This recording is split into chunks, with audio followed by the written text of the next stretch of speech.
In this video, we're going to go over how to convert a number from standard form into scientific notation and a number from scientific notation into standard form. So when you're working with large numbers in scientific notation, what you have to remember is that the decimal place is in the back. So you're going to move your decimal place to the left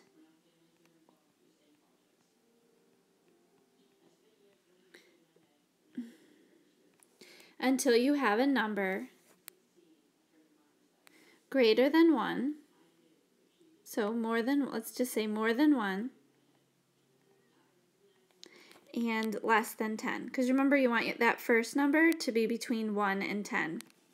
So when you do that, so I'm going to write the number here, so 7,330,000. You're going to count how many places, how many decimal places, but how many places. My pen's being really weird. Sorry, I think it's actually the program. It's not letting me write. Count how many places you move the decimal. So if I have, I'm going to do that here.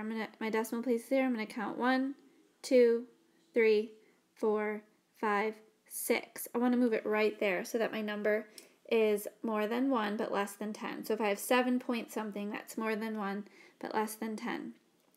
So I had to move my decimal place 1, 2, 3, 4, 5, 6 places. So that tells me that my final answer is going to be 7.33. I have to put however many numbers there are after that decimal place times 10 raised to the 6th power. And always check your large numbers should have positive exponents. And the one that we just wrote does have a positive exponent.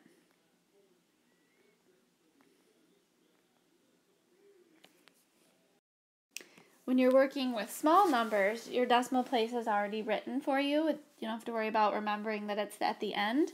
So this time we want to make sure our number is between 1 and 10, so we'll have to move our decimal place to the right so that we have a number more than 1 and less than 10.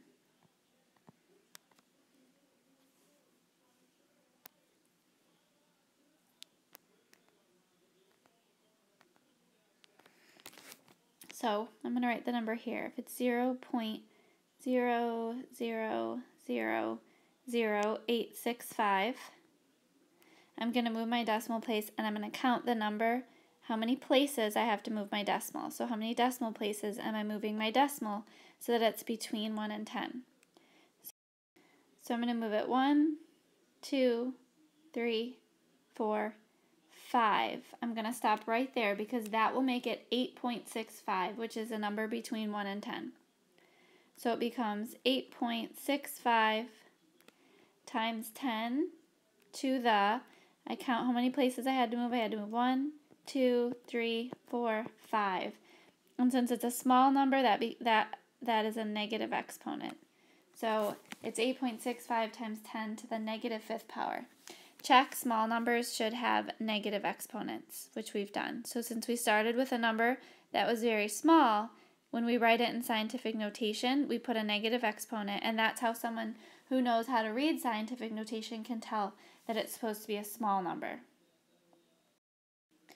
So we can also convert numbers from scientific notation into standard form.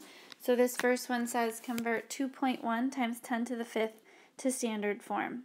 So you want to look at your exponent because that's going to tell you how many places you need to move the decimal. So in this first one, convert 2.1 times 10 to the 5th, the exponent is positive, which means I'm going to move that many decimal places, and I'm going to move that many decimal places to the right because when I move to the right, that makes my number bigger. So it's 2.1. And I'm going to take my decimal place and I'm going to move it 1, 2, 3, 4, 5. And we're going to fill in any of the empty spaces with zeros. So I'm going to put zeros there.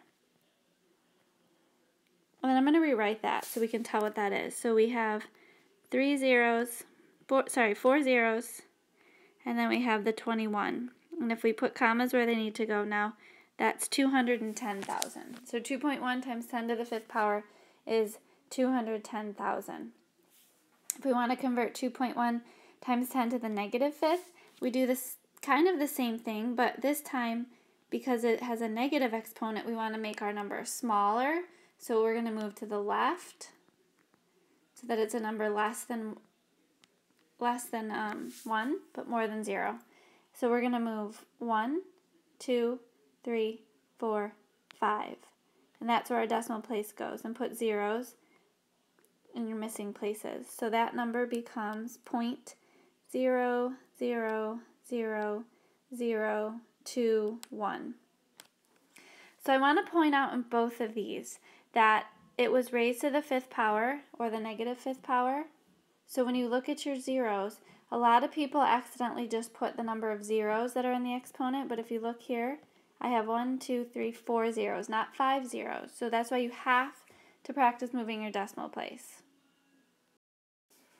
So I want you to try converting the numbers 1 through 6 from standard form into scientific notation. And then in the second set, you're converting from scientific notation into standard notation. I want you to do all of those, and we'll look at those tomorrow in class.